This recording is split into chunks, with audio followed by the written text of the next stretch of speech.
नमस्कार, मैं हूं आपके साथ कनिका अरोरा और आप देख रहे हैं सुदर्शन न्यूज बुलेटिन की शुरुआत करेंगे इस वक्त की बड़ी खबरों के साथ। सबसे पहले आपको बता दें, आज सिंगापुर यात्रा पर जाएंगे प्रधानमंत्री नरेंद्र मोदी। ये बड़ी जानकारी हम आपको दे दें, 6 साल में पीएम मोदी की ये पहली सिंगापुर यात्रा होने वाली है। आपको बता दें कि रक्षा ऊर्जा संबंधों को मजबूत करने पर खास फोकस रहने वाला है। सेमीकंडक्टर फ्री ट्रेड एग्रीमेंट पर खास फोकस रहने वाला है। ये बड़ी जानकारी हम आपको दे दें, प्रधानमंत्री नरेंद्र मोदी अभी ब्रुनेई और सिंगापुर की यात्रा पर हैं और आज पीएम सिंगापुर जाने वाले हैं। पीएम मोदी 2 देशों की अपनी यात्रा के पहले चरण में मंगलवार को ब्रुनेई पहुंचे। यहां उनका ग्रैंड वेलकम हुआ और आज पीएम मोदी ब्रुनेई के शीर्ष नेतृत्व के साथ वार्ता करेंगे और द्विपक्षीय संबंधों को बढ़ावा देने के तरीकों पर चर्चा करेंगे। पीएम मोदी ब्रुनेई के सुल्तान हसनल बोल्किया के साथ लंच भी करने वाले हैं। ब्रुनेई के साथ संबंधों को नया आयाम देकर पीएम मोदी आज ही सिंगापुर के लिए रवाना भी हो जाएंगे। यहां बताना जरूरी है कि पीएम मोदी द्विपक्षीय यात्रा पर ब्रुनेई आने वाले पहले भारतीय प्रधानमंत्री हैं। आपको बता दें कि पीएम मोदी जब ब्रुनेई पहुंचे तो एयरपोर्ट पर शहजादे अल मुहतदी बिल्ला ने उनका भव्य स्वागत किया। पीएम मोदी को एयरपोर्ट पर गार्ड ऑफ ऑनर भी दिया गया।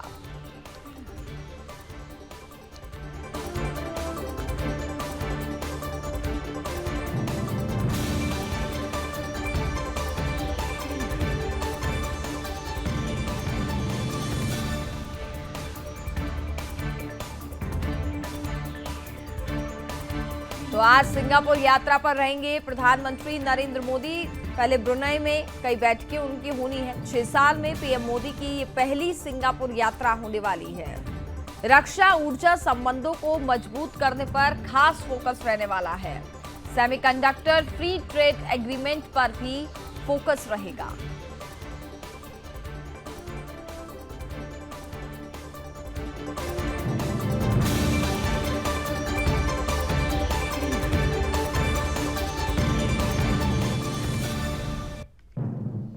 आज जम्मू कश्मीर के दौरे पर हैं राहुल गांधी। ये बड़ी जानकारी आपको दे दें, 2 चुनावी रैलियों को संबोधित करेंगे कांग्रेस नेता राहुल गांधी।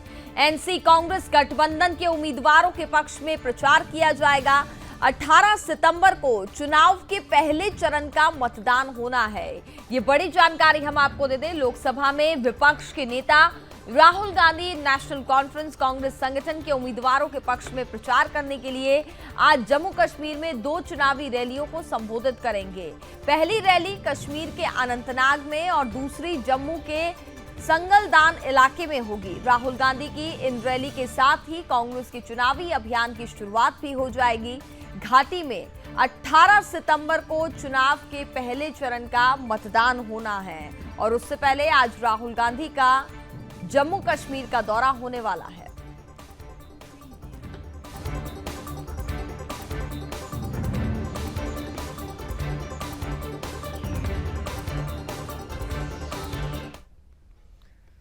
खबरों में आगे बढ़ते हैं, एक और बड़ी जानकारी आपको दे दें, मंगलवार को कांग्रेस की सीईसी की बैठक हुई जिसमें 41 सीटों पर चर्चा हुई।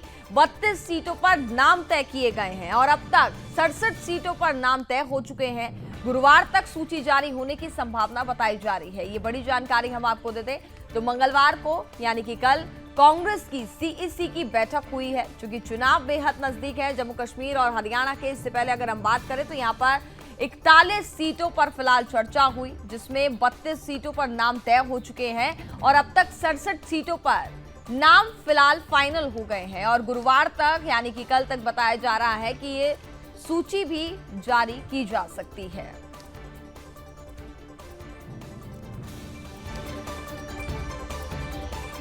एक और बड़ी जानकारी आपको दे दें, चुनाव से जुड़ी आज आ सकती है हरियाणा को लेकर बीजेपी की लिस्ट। ये बड़ी खबर आपको बता दें, आज बीजेपी जारी कर सकती है अपनी पहली लिस्ट। पहली सूची में 30 से 40 उम्मीदवारों के नाम संभव बताए जा रहे हैं। आज फिर से कोर कमेटी की बैठक हो सकती है। सूची जारी होने से पहले ये बैठक हो सकती है। ये बड़ी जानकारी बताई जा रही है क्योंकि हरियाणा में विधानसभा चुनाव बेहद नजदीक है। ऐसे में आपको बता दें कि भारतीय जनता पार्टी अपनी पहली लिस्ट, चूंकि हरियाणा की अभी लिस्ट जारी नहीं हुई है, तमाम बैठकों का दौर चल रहा है, चिंतन मंथन हो रहा है और आज ऐसा बताया जा रहा है कि बीजेपी अपनी पहली लिस्ट जारी कर सकती है और पहली सूची में 30 से 40 उम्मीदवारों के नाम संभव बताए जा रहे हैं। यानी कि अभी तक 30 से 40 नामों पर मुहर लग चुकी है। क्योंकि आज अगर लिस्ट जारी होती है तो नामों की घोषणा भी हो जाएगी और उम्मीदवारों यहाँ पर आज फिर से कोर कमेटी की बैठक भी बताया जा रहा है कि हो सकती है। जो सूची जारी होगी उससे पहले ये बैठक होगी, यानी कि कुछ बदलाव अगर करने हो तो वो भी इस दौरान हो सकते हैं। और आज ये क्यास लगाए जा रहे हैं कि बीजेपी अपनी लिस्ट जारी कर सकती है।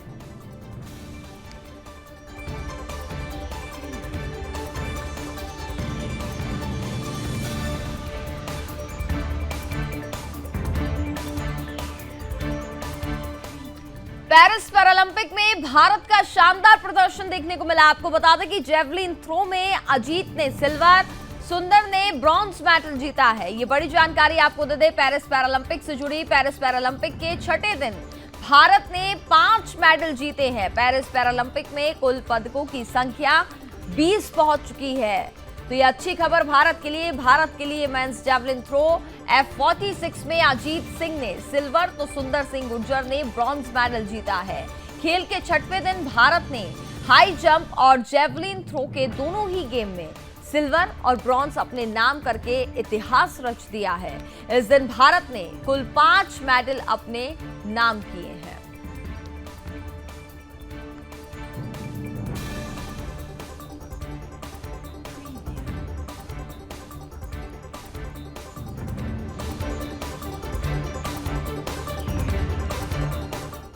खबरों में आगे बढ़ते हैं, बड़ी जानकारी आपको देते हैं। संदीप घोष को स्वास्थ्य विभाग ने निलंबित कर दिया है। ये बड़ी जानकारी आपको देते हैं। पश्चिम बंगाल मेडिकल काउंसिल से भी उन्हें निलंबित कर दिया गया। संदीप घोष पर वित्तीय गड़बड़ी करने का आरोप है, जिसके चलते वो सीबीआई हिरासत में भी है। सीबीआई ने संदीप घोष को 8 दिन की कस्टडी में ले लिया है। ये बड़ी जानकारी हम आपको दे दें। कोलकाता के आरजीकर मेडिकल कॉलेज और अस्पताल के पूर्व प्रिंसिपल संदीप घोष और अन्य 3 लोगों को 8 दिन की सीबीआई कस्टडी में भेज दिया गया है। सीबीआई ने इन्हें अलीपुर कोर्ट में मंगलवार को पेश किया। इन लोगों को 2 सितंबर को भ्रष्टाचार के मामले में गिरफ्तार किया गया था। इस फैसले के बाद पश्चिम बंगाल स्वास्थ्य विभाग ने नोटिफिकेशन जारी करके कहा कि संदीप घोष के खिलाफ जारी कानूनी कार्रवाई के चलते उन्हें सस्पेंड किया जा रहा है। इससे पहले 28 अगस्त को इंडियन मेडिकल एसोसिएशन यानी कि आईएमए ने संदीप घोष की सदस्यता रद्द कर दी थी। वहीं कोलकाता के आरजीकर मेडिकल कॉलेज और अस्पताल में ट्रेनी डॉक्टर के साथ 8 से 9 अगस्त की रात रेप मर्डर केस के जूनियर डॉक्टर्स का प्रदर्शन भी जारी है। प्रदर्शनकारी doctor police commissioner Vineet Goyal के इस्तीफे की मांग कर रहे हैं।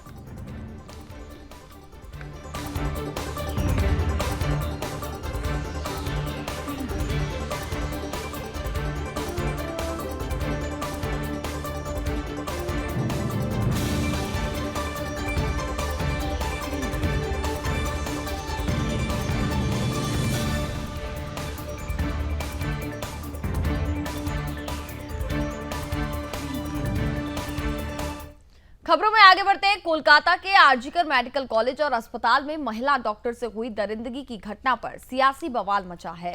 भारतीय जनता पार्टी इस मुद्दे पर पश्चिम बंगाल की मुख्यमंत्री ममता बनर्जी के इस्तीफे की मांग कर रही है।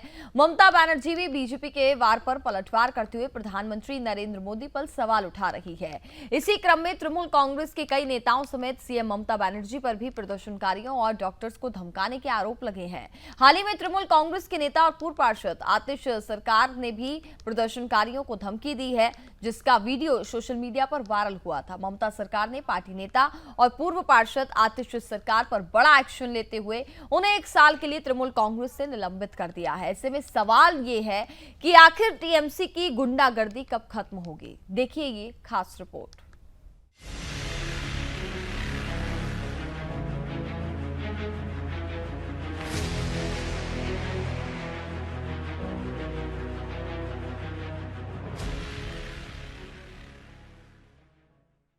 कोलकाता के आरजीकर मेडिकल कॉलेज और अस्पताल में महिला डॉक्टर से हुई दरिंदगी की घटना पर सियासी बवाल और प्रदर्शन दोनों थमने का नाम नहीं ले रहे हैं। डॉक्टरों के प्रदर्शन के चलते टीएमसी के कई नेताओं पर लगातार उन्हें डॉक्टरों और प्रदर्शनकारियों को धमकाने के आरोप भी लगे हैं। इसी बीच टीएमसी की तानाशाही और कुरूप मानसिकता के साथ गुंडागर्दी का एक और नमूना सामने आया है। इन नेताजी को देखिए, इनका नाम आतिश सरकार है। टीएमसी ने इसे 1 साल के लिए निलंबित किया है, पर क्यों? चलिए आपको बताते हैं। कोलकाता रेप मर्डर मामले में जनता में आक्रोश है और ये इसी के चलते ममता दीदी के बचाव में सामने आए और ऐसा कुछ कह गए जिससे खुद इनकी ही भद्द पिट गई। इनका कहना है कि तुम लोग जो दीदी को गाली दे रहे हो, उनका चरित्र हनन करने में लगे हो। अगर हम तुम्हारी माँ और बहनों के अश्लील पोस्टर बनाकर उन्हें दीवारों पर लगा दे तो तुम उसे हटा नहीं पाओगे। मैं तुम्हारी माँ बहनों की एडिटेड फोटो तुम्हारे दरवाजों पर टांगूंगा, तब तुम घर से बाहर तक नहीं निकल पाओगे। संभल जाओ। टीएमसी के लोग सड़कों पर आ गए। अगर हमने हर इलाके में घूमना शुरू कर दिया तो क्या तुम अपने घरों से निकल पाओगे? वहीं दूसरी तरफ ममता की एक और बड़बोली नेता का वीडियो सोशल मीडिया पर वायरल हो रहा है, जिसमें वो मंच से खुलकर डॉक्टर बेटी के लिए न्याय मांगने वाले डॉक्टरों को धमकाते हुए कह रही हैं कि तुम तो कसाई जैसा काम कर रहे हो। हालांकि ममता सरकार ने पार्टी नेता और पूर्व पार्षद आतिश सरकार पर बड़ा एक्शन लिया, उन्हें 1 साल के लिए तृणमूल कांग्रेस से निलंबित कर दिया। खैर, ऐसे माहौल में निलंबन तो स्वाभाविक है ही, पर ऐसे में सबसे बड़ा सवाल यह है कि क्या डॉक्टर बिटिया के माँ बाप की आंखों में सूखे हुए आंसुओं पर भी टीएमसी के गुंडे जो अपने आप को नेता कहते हैं, उन्हें तरस नहीं आया? क्या बंगाल में महिला सुरक्षा को लेकर स्थिति इतनी भयावह है कि एक पार्षद तक ऐसी भद्दी टिप्पणी कर देता है? ऐसे में हैवानियत का अड्डा बनता जा रहा बंगाल आखिर कब अपनी पुरानी सांस्कृतिक दृढ़ता को अपनाएगा? Bureau report, Sudarshan news.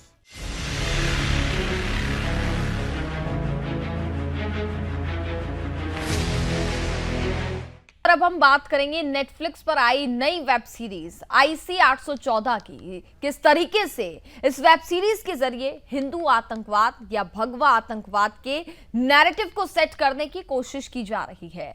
जिस तरीके 26/11 के मुंबई अटैक के जरिए भगवा आतंक के नैरेटिव को स्थापित करने की कोशिश हुई थी, जिस तरीके से साध्वी प्रज्ञा ठाकुर और कर्नल पुरोहित को हिंदू आतंक का चेहरा बनाने की सरकारी कोशिश की गई, इस वेब सीरीज के जरिए भी वही सब दोहराने की साजिश हो रही है।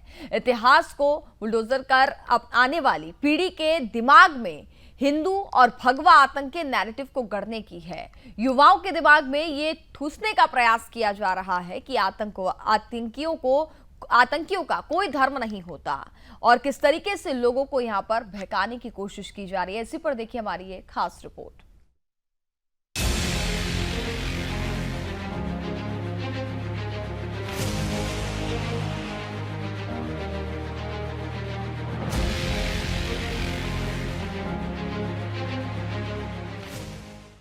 बॉलीवुड के वामपंथी इकोसिस्टम का नया हिंदू विरोधी कारनामा।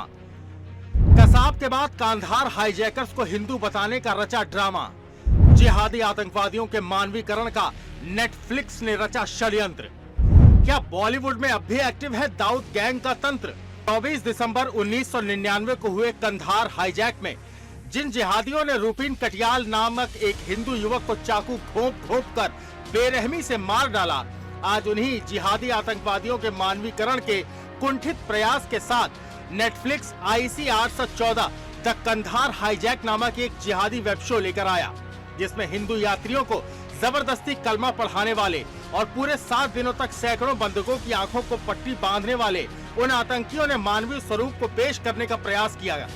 यही नहीं, इस शो के निर्देशक और अपने वामपंथी विचारों के लिए प्रसिद्ध अनुभव सिन्हा तो ये तक दावा कर चुके हैं कि उन आतंकवादियों ने हाईजैक के समय यात्रियों के साथ अंताक्षरी खेली और एक दूसरे के साथ फोन नंबर भी एक्सचेंज किए। लेकिन मुल्क, आर्टिकल 15 और भीड़ जैसी प्रोपेगेंडा फिल्में बना चुके अनुभव सिन्हा के इस शो ने हद तब पार कर दी जब जहूर मिस्त्री, शाकिर शाहिद और इब्राहिम अख्तर नामक जिहादी आतंकवादियों को भोला और शंकर नामक हिंदू नामों से दर्शाया गया, जिस पर बीते सोमवार को सूचना प्रसारण मंत्रालय ने नेटफ्लिक्स कंटेंट हेड को तलब किया। वहीं इस जिहादी जहर के खिलाफ हिंदू सेना नामक एक संगठन ने इस वेब सीरीज के प्रसारण पर रोक लगाने की मांग के साथ दिल्ली हाई कोर्ट में याचिका दायर की। यही नहीं, ये हिंदू विरोधी वेब सीरीज जिस फ्लाइट इनटू फियर नामक पुस्तक पर आधारित है, उस पुस्तक के लेखक और उस विमान के कप्तान रहे देवी शरण स्वयं इस सीरीज में दिखाए गए तथ्यों को झुठला चुके हैं। ऐसे में सवाल ये है कि आज भी बॉलीवुड में दाऊद एंड कंपनी का पैसा लगा है, जिसके डर से बॉलीवुड आतंकवादियों की छवि सुधार आंदोलन चला रहा है। और आखिर कब तक वामपंथी नेटफ्लिक्स हिंदुस्तान में हिंदू युवाओं के दिमाग में ऐसा धीमा जहर घोलते हुए वास्तविकता को बुलडोज करने की कुंठित प्रयास करता रहेगा। Bureau report, Sudarshan news.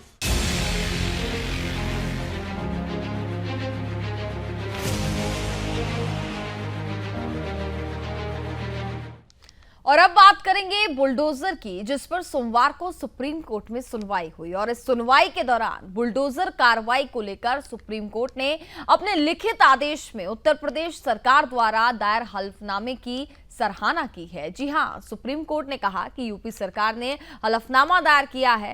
इसमें सरकार ने कहा है कि अचल संपत्तियों को सिर्फ कानून द्वारा निर्धारित प्रक्रिया के अनुसार ही ध्वस्त किया जा सकता है।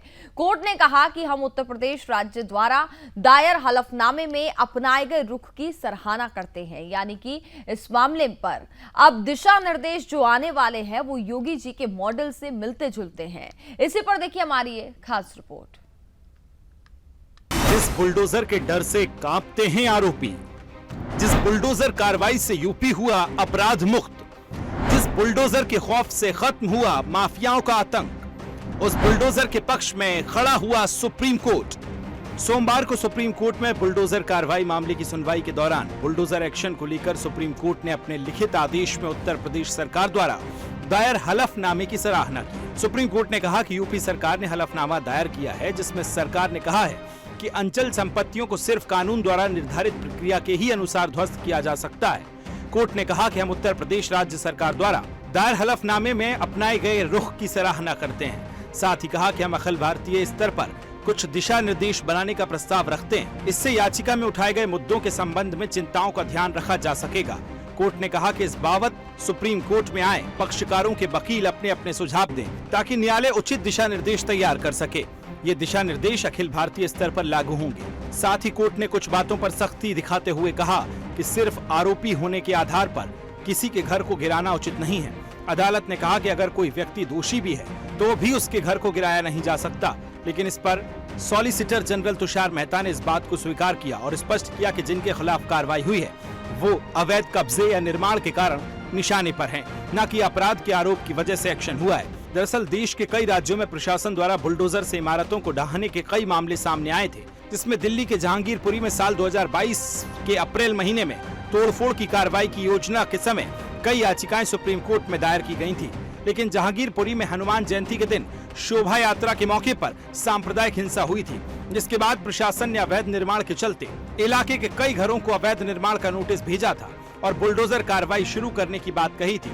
इस कार्रवाई पर सुप्रीम कोर्ट के आदेश के बाद रोक लग गई थी, लेकिन याचिकाकर्ताओं ने ये घोषित करने की मांग की थी कि अधिकारी दंड के रूप में बुलडोजर का इस्तेमाल नहीं कर सकते हैं। सुप्रीम कोर्ट की सोमवार की कार्यवाही पर लोकसभा में नेता प्रतिपक्ष राहुल गांधी ने भी अपना मत रखते हुए कहा कि भाजपा की असंवैधानिक और अन्यायपूर्ण बुलडोजर नीति पर सर्वोच्च न्यायालय की टिप्पणी स्वागत योग्य है।